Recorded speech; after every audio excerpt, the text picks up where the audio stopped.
விஜய் ஆட்சியிலே, தமிழக வெற்றி கழகம் ஆட்சியிலே பூரண மதுவிலக்கு சாத்தியமில்லை என்பதை சாத்தியப்படுத்தினால் வாய்ப்பில்லை ராஜா. சாத்தியப்படுத்தினால் வாய்ப்பே இல்ல ராஜா. விற்கிற டாஸ்மாக் சரக்குக்கும் அங்க ஒரு மொழி கொள்கை தான், இங்கிலீஷ் பேர் மட்டும் தான் இருக்கு, தமிழ் கிடையாது. இன்னும் இப்ப உள்ள தலைமுறை, இப்ப நம்ம தொழில்துறை அமைச்சர் இருக்காங்க கீர்த்தனா, அவங்க எப்படி வந்து பேட்டி கொடுக்குறாங்க, ஒரு தமிழர் மாதிரியா பேட்டி கொடுக்காங்க? ஏங்க தாவடி போட்டா தாங்க தமிழ் பெண்ணு, சேலை கட்டினா தாங்க தமிழ் பெண்ணு. என்னதான் மறந்து வச்சு நீ எங்க வந்து என்ன அப்பா அப்பா தான் ஆத்தா ஆத்தா தான் உடம்புல ஓடுற ஜீனு தான். அதாவது 400 கடை அகற்றம், மூடுறதுங்கிறது வேற, அகற்றம்ங்கிறது வேற. மூடனாலே அகற்றப்படுறது ஒண்ணுதான். மூடிட்டு என்ன பண்ண போறாங்க? பக்கத்துல திறப்பாங்க. ஒரு மதுவிலக்குத்துறை அமைச்சராக இருப்ப அசால்ட்டா சொல்றாரு, நாங்கள் பள்ளி குழந்தைகள் பள்ளிகளிலே விழிப்புணர்வை ஏற்படுத்தி நாங்கள் மதுவிலக்கை அமல்படுத்துவோம். இவர் 5ஆம் கிளாஸ்ல இருந்து 12ஆம் கிளாஸ் வரைக்கும் இனிமே இவங்க பாடம் எடுத்து 717 கடை நீ மூடி இருக்க. போன கடை எங்க ஐயா ஸ்டாலின் 500 கடை மூடலையே. பெண்கள் வந்து இன்னைக்கு அவருக்கு ஓட்டு போட்ட காரணமே பூரண மதுவிலக்கை அமல்படுத்துவார் என்ற ஆசையினால, தாகத்தினால், வெறியினால். அதாவது நண்பா நண்பீஸ் அவங்க மாமா விஜய் மாமா வந்தா கடையை மூடுவாரு, அண்ணன் வந்தா கடையை மூடுவாரு எண்ணத்தை தான் போட்டாங்க. 21 வயசுக்கு உள்ள இருக்கிறவங்களுக்கு மது கொடுக்க கூடாது. இவர் என்ன புதுசா இவர் வந்து கையெழுத்து போட்ட மாதிரி இப்ப சொல்றேன். நீங்க சொல்றீங்கல்ல அவர் வந்தா பூரண மதுவிலக்குன்னு. விஜய் அவர்கள் அறிக்கையோட சொல்லுங்க, அந்த ஜூன் மாசத்தோடு ஏலம் எடுத்து நடைபெற்ற அனைத்து பார்களையும் அப்படியே மூடிடும் சொல்லுங்க. மது குடிக்கின்ற வயதை 30 ஆக்க வேண்டும். டெல்லியில வந்து மது குடிக்கிற வயது 25, 30 ஆக்கணும். 30 ஆக்கினா தான் முதல்வர், சரியான முதல்வர் என்பதை நான் ஏற்றுக்கொள்ள முடியும். மணப்பெண் பக்கத்துல மது பாட்டில் முன்னாடி எதை எடுப்பான்? மதுதான் பாஸ் எடுப்பான். அப்ப முடிஞ்சு வச்சு. அப்ப அது என்ன செஞ்சிச்சு? அது என்ன பாவம் செஞ்சிச்சு? அதுக்குத்தாண்டா தமிழக வெற்றி கழகம் உனக்கு ஓட்ட போட்டிருக்கு. தமிழக முதலமைச்சர் ஜோசப் விஜய் அவர்கள் தமிழ்நாட்டுல 717 மதுபான கடைகளை மூடுவதற்கான உத்தரவை பிறப்பித்துள்ளார்.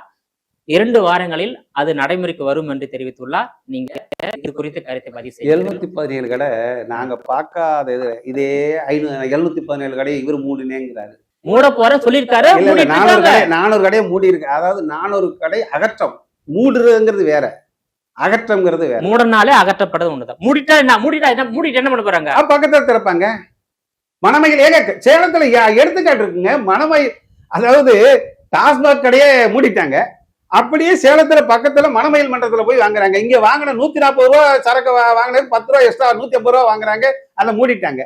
அப்படியே சேலத்துல பக்கத்துல மணமயில், அதே சேலம் பஸ் நிலையத்து பக்கத்துல மணமயில் மன்றத்தை திறக்கிறாங்க. அங்க போனா 140 ரூபா சரக்கு 160 ரூபா 20 ரூபா எக்ஸ்ட்ரா வாங்குறாங்க. இது இப்ப நடந்தது. எங்க ஐயா துணை சபாநாயகர் இப்ப இருக்கிறவரு, அவரு ஒரு மணமயில் மன்றத்துக்குள்ள போறாரு. அது ஏன் நீங்க 140 ரூபா சரக்கு 160 ரூபாய்க்கு வாங்குறீங்க? இதெல்லாம் அவங்களே அமைச்சர் பெருமக்களே போய் அதை கண்கூட பார்க்காங்க. ஒன்னும் நடவடிக்கை இல்லை.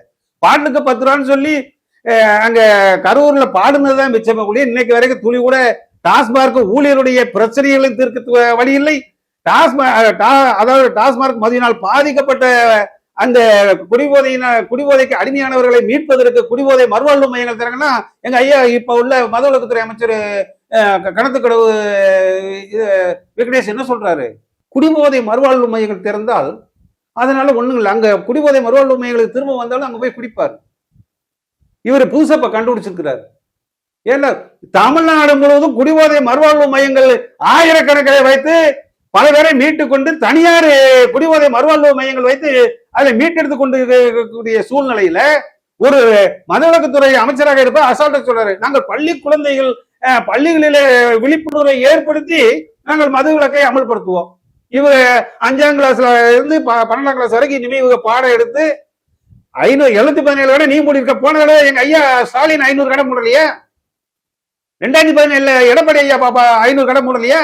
2016 செல்வி ஜெயலலிதா வந்தோடனே ஆட்சி வந்த மூடலையா? இது படிப்படியாக மூடுவதில் பம்பாத்து வேலை. ஏங்க இதெல்லாம் வந்து நாங்கெல்லாம் பாத்துட்டோங்க. சரி, ஓகே சார். உங்களோட நிலைப்பாடு வந்து தமிழ்நாட்டுல பூர்ண மதுவிலக்கு வேண்டுமா வேண்டாமா? நிச்சயமாக இந்தியாவுக்கே எடுத்துக்காட்டாக மதுவிலக்கு அமல்படுத்திய நாடு தமிழ்நாடு. தமிழ்நாடு காங்கிரஸ் கட்சியில செயல்முறைக்கு ராஜாஜி ஆரம்பித்து வைத்தது. அது பெருந்துறையிலே, அது திருச்செங்கோடிலே ஆரம்பித்து சேலம் மாவட்டத்திலே ஆரம்பித்தவர் மூதறிஞர் ராஜாஜி. இந்தியாவுக்கே எடுத்துக்காட்டாக மதுவிலக்கு அமல்படுத்திய நாடு தமிழ்நாடு. மதுவே இல்லாமல் ஆட்சி செய்தவர் பெருந்தலைவர் காமராஜர், பக்தவத்தர், சுப்பராயலு, ஓமந்தூரா ரெட்டியார், குமாரசாமி ராஜா வரைக்கும் அண்ணா வரையில மதுவில்லா ஆட்சி கண்ட நாடு தமிழ்நாடு. மது இல்லாம ஆட்சியை செய்ய முடியாதுன்னு பண்ணவங்க கலைஞர் கருணாநிதி, எம்ஜிஆர், ஜெயலலிதா, ஓபிஎஸ், இபிஎஸ், ஸ்டாலின், இன்னைக்கு விஜய் தான். சரி, ஓகே. இவங்க காங்கிரஸ் கட்சி ஆட்சியில பூர்ண மதுவிலக்கு நடைமுறையில் இருந்தது.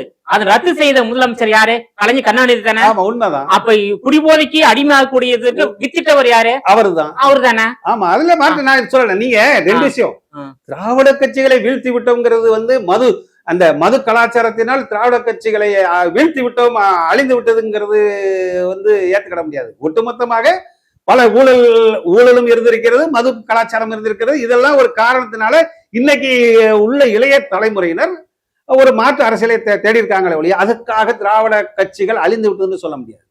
ஏன்னா நீ திராவிட கட்சிகளை பயிற்சி எடுத்தவங்களை தான் இன்னைக்கு சிவி சண்முகமா இருக்கட்டும், நம்ம விஜயபாஸ்கரா இருக்கட்டும், இவங்கெல்லாம் இன்னைக்கு தத்தளிச்சுக்கிட்டு இருக்கிறாங்க. அதாவது ராஜினாமா பண்ணி அங்க போவோமா இல்லை இங்கேயே இருப்போமான்னு இருதலை கொள்ளி அங்க மதில் மேல் பூனையா உட்காந்துருக்கேங்க.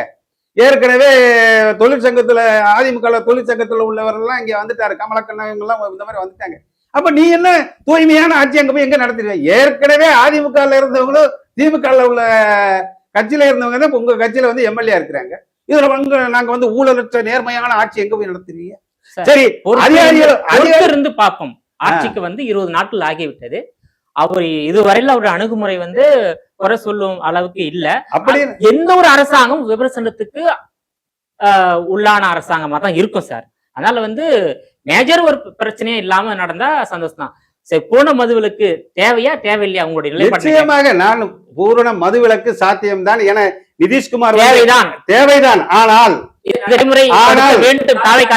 எழுதி வச்சுக்க, 15 நாள்ல விஜய் அவர்கள் வந்திருக்காரு. அவர் ஆட்சியை விட்டு போகும்போதும் மதுக்கடைகள் திறந்தே இருக்கும். மணமகள் மன்றம் இதை விட அதிகமா திறந்து இருக்கும்.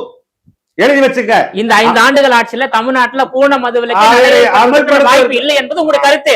அமல்படுத்து விஜய் அவர்கள் ஆட்சி காலத்தில் பெண்கள் வந்து இன்னைக்கு அவருக்கு ஓட்டு போட்ட காரணமே பூரண மதுவிலக்கை அமல்படுத்துவார் என்ற ஆசையினால, தாகத்தினால், வெறியினால். அதாவது நண்பா நண்பீசு அவங்க மாமா விஜய் மாமா வந்தா கடையை மூடுவாரு, அண்ணன் வந்தா கடையை மூடுவாரு எண்ணத்தை தான் போட்டாங்க. ஆனால் இவங்களுடைய நடவடிக்கைகளை பார்க்கின்ற பொழுது சாத்தியமில்லை, மதுக்கடைகளை மூடுவதற்கு இவர் சாத்தியமில்லை என்பதுதான் நிதர்சன உண்மையாக தெரிகிறது. ஏன்னா நாங்கள்லாம் இப்படி நாங்க வந்து ஆட்சிக்கு கடையை மூடுவோம்னு சொன்ன ஸ்டாலின் ஆட்சியை பார்த்துட்டோம். நாங்கள் ஆட்சிக்கு வந்த கடையை மூடுவோம்னு செல்வி ஜெயலலிதா அவர்களை தீவுத்திடல சொன்னதையும் கேட்டுட்டோம். கலைஞர் கருணாநிதி நான் ஆட்சிக்கு வந்த கடை மூடுவேன்னு சொன்னது எல்லாம் பார்த்தாச்சு. அதனால எங்களுக்கு வந்து யாரும் வந்து விளக்கம் சொல்ல தேவையில்லை. இதுவரை 1971 இருந்து 1% இருந்த டாஸ்மாக் மதுப்பிரியர்கள் இன்னைக்கு கிட்டத்தட்ட 45% அளவுக்கு 2.5 கோடி பேர் தமிழ்நாட்டில் டாஸ்மாக் மதுப்பிரியர் இருக்கின்றார்கள். ஆகவே அதை குறைப்பதற்கான நடவடிக்கை விஜய் அவர்களிடம் திட்டமும் இல்லை, அவர்களை சுற்றி இருக்கிறவர்களிடமும் திட்டம் இல்லை என்பது எங்களுக்கு தெளிவாக புரிகிறது. நிச்சயமாக விஜய் ஆட்சியிலே, தமிழக வெற்றி கழகம் ஆட்சியிலே பூரண மதுவிலக்கு சாத்தியமில்லை என்பதை செந்தமிழ் குரல் வாயிலாக பதிவு செய்கிறேன். சாத்தியப்படுத்தினால் வாய்ப்பில்லை ராஜா, சாத்தியப்படுத்தினால் வாய்ப்பே இல்ல ராஜா, சாத்தியப்படுத்தப்படும் என்று ஒரு உறுதியை கொடுத்திருக்கிறாரு. உங்க சாத்தியப்படுத்தினால் நீங்க என்ன சொல்லி ஆரம்பத்திலேயே இங்க முதல் கோணரே முற்றும் கோணலா இருக்கு. ஏங்க தமிழ்நாடு மது ஒழிப்பு ஒழிப்பது சங்கம் திராவிட கட்சி என்று சொல்லி குடிபோதை மறுவாழ்வு மையங்கள் திறக்கணும்னு சொன்னா இவர்கிட்ட போய் நான் கோரிக்கை வைக்கலான்னு ஆசையா இருந்தேன். போய் முதலமைச்சர் இவரை போய் சந்திப்போம், நம்ம மதுவிலக்குத்துறை அமைச்சரை சந்திக்கலான்னா அது மதுவிலக்கு குடிபோதை மறுவாழ்வு மையங்கள் திறப்பதனால அதனால ஒன்றும் பிரயோஜனம் இல்லை. அங்க குடிபோதை மறுவாழ்வு மையத்துக்கு போனா திரும்ப குடிக்க வருவாங்கன்னா அப்ப இவர்கிட்ட என்ன திட்டம் இருக்கு? போருக்கு போர்ல பாதிக்கப்பட்டவர்களும் பார்ல பாதிக்கப்பட்ட ஒண்ணுதாங்க. இப்ப ஈரான்ல போர் நடக்கு, அங்க சிவிலியன்ஸ் பொதுமக்கள் செவனேன்னு இருக்க மேல அங்க இருந்து டமா குண்டை போட்டுறாங்க. அவங்க என்ன செஞ்சாங்க? அதை வந்து செஞ்சுல வச்சாங்க ரெட் கிராஸ் வந்து அங்க போய் அதுக்கு உரிய ட்ரீட்மெண்ட் எல்லாம் எடுத்து அவங்கள பாதுகாக்கிறாங்க. அதே மாதிரி தமிழ்நாடு மதுகுடிப்போர் செல்லப்பாண்டியன் சொல்றத கொஞ்சம் காது கொடுத்து கேட்கணும்ல. நீ எதுவும் கேட்கலன்னா இப்ப எங்க போய் மூடுவ? இந்த பார்ல பாதிக்கப்பட்டவர்களுக்கு குடிபோதை மறுவாழ்வு மையங்கள் தனியார் நிறைய திறந்து வச்சிருக்காங்க. தமிழ்நாட்டுல ஐயா சுப்பிரமணியம் போன தடவை சுகாதாரத்துறை அமைச்சராக இருந்தாரு. அவர் என்ன சொன்னாரு? அங்கங்கெல்லாம் இருக்கு, குடிபோதை மறுவாழ்வு மையங்கள் திறக்க மாட்டேன். அவர்கள் நீங்க 717 கடையில மூட போறீங்க. ஒரு கடைக்கு குறைஞ்சபட்சம் ஒரு 100 பேர் குடிக்காம வைங்க. ஒரு கடையில ஒரு கோயில் பக்கத்துல இருக்க அகற்றிட்டீங்க. இப்ப 400 கடை மூடி இருக்கேன்னு, 440 கடை மூடி இருக்கேன்னு கிணத்துக்கடவு விக்னேஷ் அவர்கள் சொல்லியிருக்காங்க, மதுவிலக்குத்துறை அமைச்சர். குடிபோதையிலிருந்து மீட்பதற்கு இன்னைக்கு இந்த 15 நாள்ல ஏதாவது நீங்க அறிக்கை விட்டுருக்கீங்களா? சொல்லுங்க. அவங்க என்ன பண்றாங்க? அங்க இருந்து பக்கத்துல இருக்கிற மணமயில் பண்றதுக்கு, அதாவது இங்க மூடிட்ட கிடைக்கல. அப்போ நீ அந்த 400 பேரை பாதுகாக்கிறதுக்கே உண்டான நீ வழிமுறையை செய்யல. அப்ப இந்த 400 பேர் பஸ் ஏறி எங்க போவான்? இந்த 2 வீலர் எடுத்துட்டு பக்கத்துல மணமயில் பண்றதுக்கு அங்க போவான். போகும்போது ஆக்சிடென்ட் ஆகும்.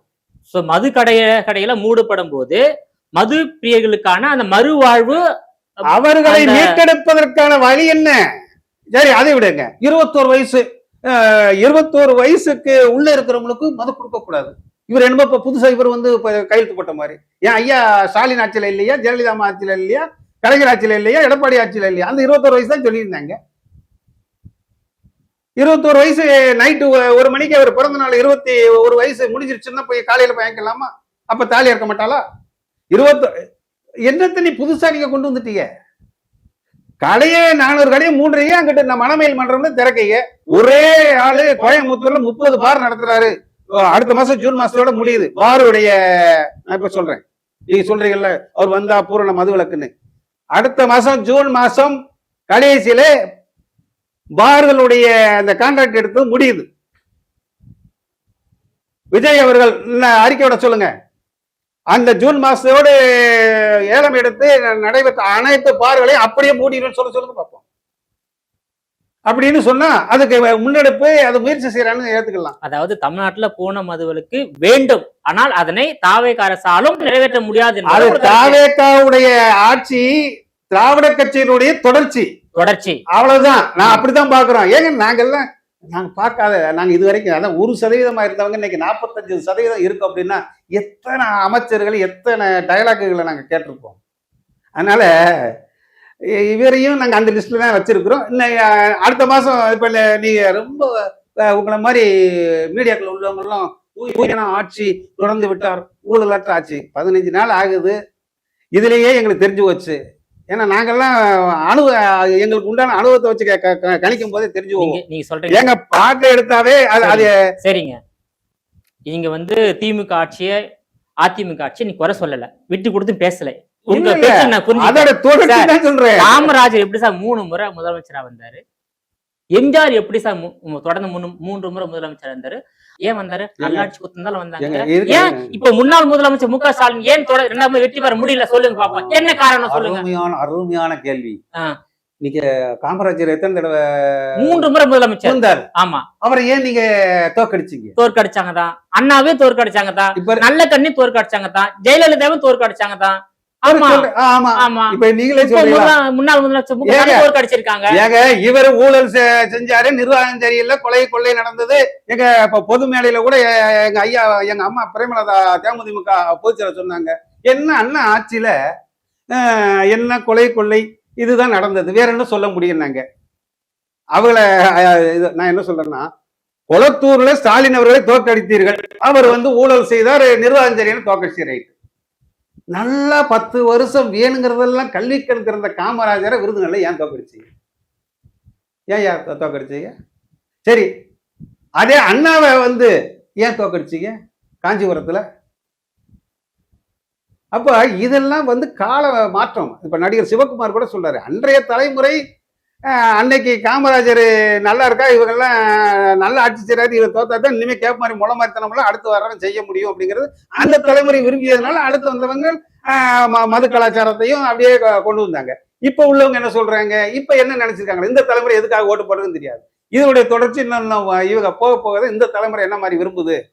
இப்ப உள்ள தலைமுறை, இப்ப நம்ம தொழில்துறை அமைச்சர் இருக்காங்க கீர்த்தனா, அவங்க எப்படி வந்து பேட்டி கொடுக்குறாங்க, ஒரு தமிழச்சி மாதிரியா பேட்டி கொடுக்காங்க?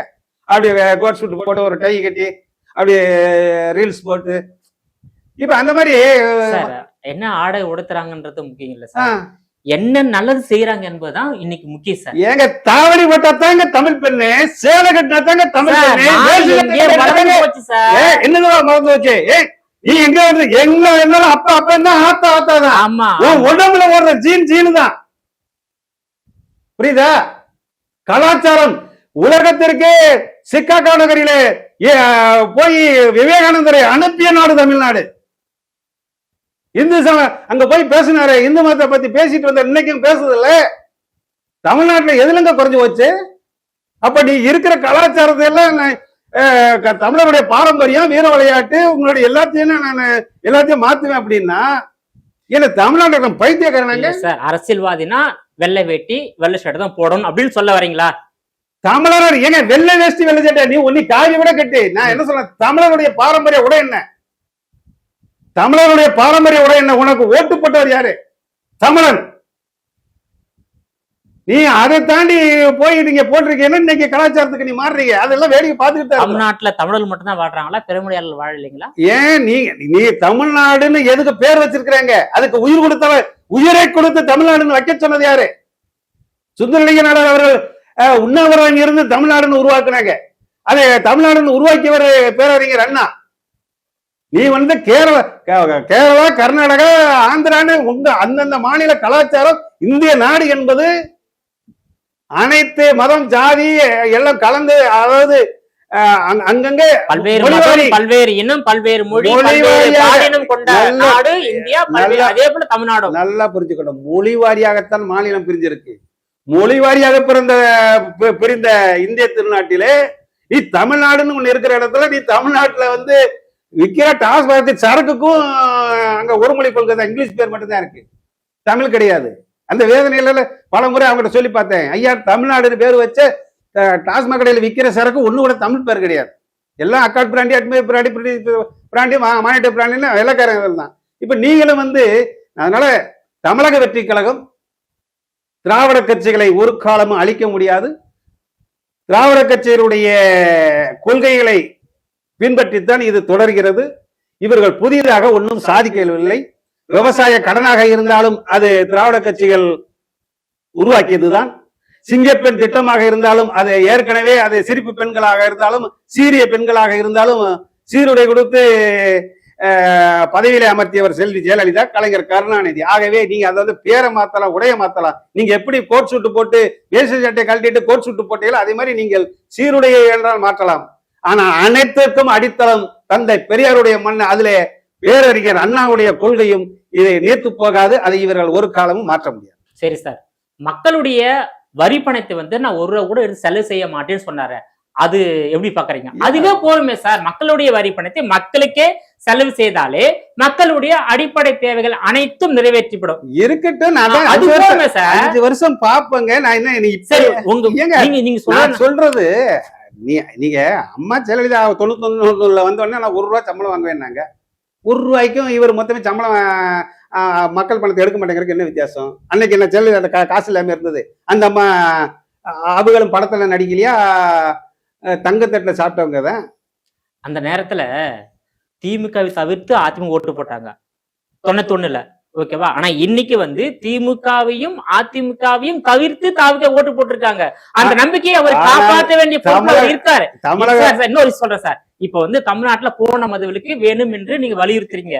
அப்படி பூரண மதுவிலக்கு நடைமுறைப்படுத்தப்படக்கூடிய ஒரு சூழ்நிலை வந்தால் எத்தகைய மாற்றத்தை, எத்தகைய ஒரு சீர்திருத்தத்தை இந்த டாஸ்மாக் துறையில கொண்டு வரணும், மது பிரியர்களுக்கு தேவையான அந்த விழிப்புணர்வு தரணும் என்ற கோரிக்கை சொல்லுங்க. அதாவது 2016 இருந்து இன்னைக்கு 2026 வரை பீகாரிலே தமிழ்நாடு மாநிலத்தை விட 234 தொகுதி தமிழ்நாட்டில், 240 தொகுதி பீகார்ல. அங்கே நிதிஷ்குமார் இன்னைக்கு உயிரோடு இருக்கிறார். நிதிஷ்குமார் அவர்கள் பூரண மதுவிலக்கை அமல்படுத்திய மாநிலம் பீகார். நீங்க இங்க வந்து தமிழக வெற்றி கழகத்தினுடைய தலைமுறையை மதுவில்லா தமிழகத்தை உருவாக்க வேண்டும் என்று சொன்னால் குறைஞ்சபட்சம் 30 வயசு ஆக்கணும்.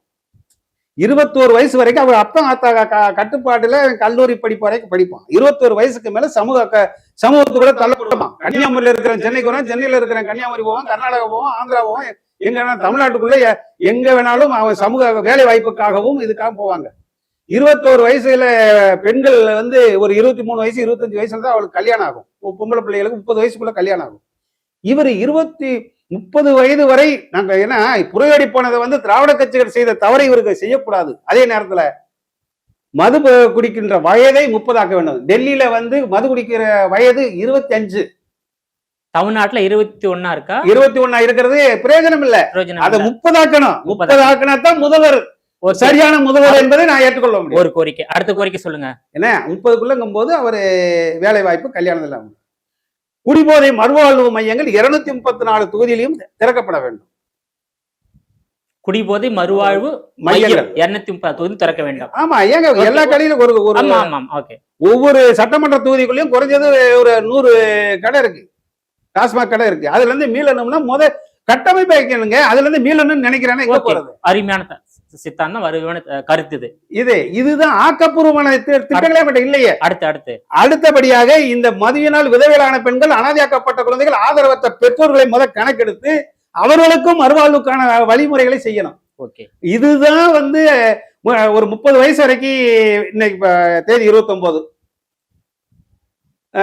30 வயசு ஆக்கியாச்சுன்னு வைங்களேன். 5 வருஷம் ஆகும்போது இன்னைக்கு 25 வயசு இருக்கிறவங்க 30 வயசு வரை தண்ணி அடிக்க மாட்டான். அப்போ அந்த ஜெனரேஷன் வந்து பாதுகாக்கப்படும். அப்படித்தான் உங்களுக்கு அந்த தலைமுறையை வந்து காப்பாற்றி. இப்ப எனக்கு 58 வயசு ஆகுது, என் பையன் 21 வயசு, அவனுக்கு 30 வயசு வரைக்கும் தண்ணி அடிக்க கூடாதுன்னு நான் என்ன நினைப்பேன்? நான் தண்ணி அடிப்பேன். ஆனா என் பிள்ளை தண்ணி அடிக்க கூடாதுன்னு எந்த அப்பனும் நினைக்க மாட்டேன், எந்த ஆத்தாலும் நினைக்க மாட்டேன், யாரும் நினைக்க மாட்டேன். அப்ப என்ன நினைப்பாங்க? பரவாயில்லடா, விஜய் ஆட்சியில வந்து நம்ம பிள்ளைய பாதுகாத்துடுறாங்க. 30க்குள்ளன்னா தம்பி தண்ணி அடிக்க மாட்டார். அப்ப அவருக்கு ஒரு கல்யாணத்தை பாக்குறது. இப்ப நான்லாம் கல்யாணம் முடிக்கும் போது என்னன்னா, என் ஃப்ரெண்ட்ஸ் தண்ணி அடிப்பாங்கல்ல, கல்யாணம் முடிச்சா எல்லாம் சரியா போகும். அதெல்லாம் எங்க காலமுறையில உள்ளது. எங்க காலமுறையில திராவிட கட்சியுடைய காலமுறை என்னன்னா, அவனுக்கு ஒரு கால்கட்டை போட்டு விடுங்க, 27 வயசு ஆச்சா 30 வயசு ஆச்சா ஒரு கால்கட்டை போட்டு விடுங்க, கல்யாணம் முடிச்சு விடுங்க, சரியா போகணும். கிளி மாதிரி வளர்த்து அந்த பிள்ளைய பூ போல வளர்த்து அந்த பெண்களை கொண்டு போய் கல்யாணம் முடிச்சா சரியா போகணும் போய் தள்ளிடுவான். அவனு மதுல மயங்கி கிடக்கிறவன் போய் மாதுவை போய் பக்கத்துல வச்சான். அவன் என்ன செய்வான்? பிள்ளைய கொடுத்துட்டு ஒரு மோகம் 30 நாள், ஆசை 60 நாள் அதோட பிள்ளைய கொடுத்துருவாரு. அதுக்கப்புறம் பார்த்தா சென்னை உயர் நீதிமன்றத்திலும் மதுரை உயர் நீதிமன்றத்திலையும் டைவர்ஸ் கேஸ் தான் இப்ப வந்து நிக்குது, விவகாரத்துல வந்து நிக்குது. அது திராவிட கட்சியினுடைய தாக்கத்தினாலே உருவானதுதான் இன்னைக்கு விவகாரத்து, பிள்ளை இல்லாதது, ஃபெர்டிலிட்டி சென்டர் அங்கங்க வருது. விவாகரத்துக்கும் திராவிட கட்சி ஆட்சிக்கு என்ன? ஏங்க அதுதாங்க மது கலாச்சாரம். மது கலாச்சாரம் போதை கலாச்சாரத்தினுடைய அங்க ஒண்ணு இல்ல. அப்ப என்ன ஆகுது? அவன் மதுவுல மயங்கி கிடக்கிறவன மாதுவை கொண்டு வந்து கட்டி வச்சா என்ன ஆகும்? அதையும் தொட்டுக்க, அதை ஊர்வா மாதிரி தொட்டுக்கிறான், இதை மெயினா தொட்டுக்கிறான். ஒரு மது பாட்டிலையும் அங்கிட்டு ஒரு மணப்பெண்ணையும் வச்சா முதல்ல நம்ம தமிழ்நாட்டுல எதை எடுப்பான்? மணப்பெண் பக்கத்துல, மது பாட்டில் முன்னாடி எதை எடுப்பான்? மதுதான் ஃபர்ஸ்ட் எடுப்பான். அப்ப முடிஞ்சு வச்சு. அப்ப அது என்ன செஞ்சிச்சு? அது என்ன பாவம் செஞ்சிச்சு? அதுக்குத்தாண்டா தமிழக வெற்றி கழகம் உனக்கு ஓட்ட போட்டிருக்கு. எல்லாரும் மதுவை ஃபர்ஸ்ட் எடுக்க மாட்டாங்க சார். எல்லாருமே எடுத்ததுனால, அதாவது கும்மிடி புண்டி முதல் குமரி வரைக்கும் இருந்ததுனால தானே உங்களால மூட முடியல. திமுக அதிமுக தோற்றதுக்கு காரணம் நீங்க தமிழச்சிகள் வந்து அந்த தமிழ்நாட்டுடைய பெண்கள் கொந்தளிச்சு, ஐயா எங்க தாலி வாக்கிறத காப்பாத்து, மூடிய திறந்தா தாலி அந்தரம்னு போட்டிருக்கேன். மூடிய திறந்தா தாலி அந்தரும். மதுவில் மாணவர்கள் சீரழிஞ்சிட்டு இருக்காங்கிறத நானும் சொல்லிட்டு இருக்கேன். ஆனா என்ன எவனும் இது வரைக்கும் யாரும் தெரியும் பார்த்தது இல்ல. குடியரசு சங்க தலைவர், குடியரசு சங்கத்தை நான் சொல்றத காது கொடுத்து கேட்டா தானங்க திமுக ஜெயிச்சிருக்கோம், அதிமுக ஜெயிச்சிருக்கோம். இன்னைக்கு தமிழக வெற்றி கழகம் ஜெயிக்கணும். இப்ப நான் சொல்றேன், செந்தமிழ் குரல் மூலியமா சொல்லக்கூடிய விஷயத்த வயசு 30 உனக்கு எதிர்காலம் இருக்கு. 5 வருஷத்துல அதனுடைய பலன் தெரியும். ஒவ்வொரு தொகுதிகளிலும் குடிபோதை மறுவாழ்வு மையங்கள் திறக்கணும். ஓகே, 2 சொல்லிருக்கீங்க. 2. அதுக்கப்புறம் இதனால இந்த குடியினால் பாதிக்கப்பட்ட இளம் பெண்கள், குழந்தைகள், அனாதையாக்கப்பட்ட குழந்தைகள், ஆதரவற்ற பெற்றோர்கள், ஒரு பிள்ளைய வச்சிருப்பான், ஆம்பளை பிள்ளைய, அது பறி கொடுத்திருப்பான், அது போதையில கிடக்கும். இவங்களை எல்லாம் கணக்கெடுத்து அவர்களுக்கும் வாழ்க்கைக்கு ஏதாவது வாழ்வாதாரத்தை பெருக்கணும். அது சமூக நலத்துறை நம்ம ராஜபாளையம் ஜெகதீஸ்வரி கூப்பிட்டு வாமா, எத்தனை இந்த குடியினால பாதிக்கப்பட்டு அனாதையாக்கப்பட்ட குழந்தைகள், ஆதரவற்ற பெற்றோர்கள், விதைகளான பெண்களை எல்லாம் கணக்கெடுத்து அதுக்கு ஏதாவது ஒரு இதை பண்ணுனா, இந்த மாதிரி ஒரு தொலைநோக்கு திட்டத்தை செஞ்சா நான் பாராட்டலாம். அடுத்ததா இதை செஞ்சாவே போதும். 3 பண்ணாலுமே இவருடைய ஆட்சி ஒட்டுமொத்தமாக. 4வதா வந்து எல்லா மது கடைகளையும் மூட வேண்டும். அது தானா இந்த இந்த திட்டங்களை கொண்டு வந்தா தானா மூடக்கூடிய சூழ்நிலை உருவாகி, ம். அதை விட்டு போட்டு ஆனா தமிழ்நாட்டுல போன மதுவிலக்கு தேவை என்பது உங்களுடைய நிலைப்பாடு.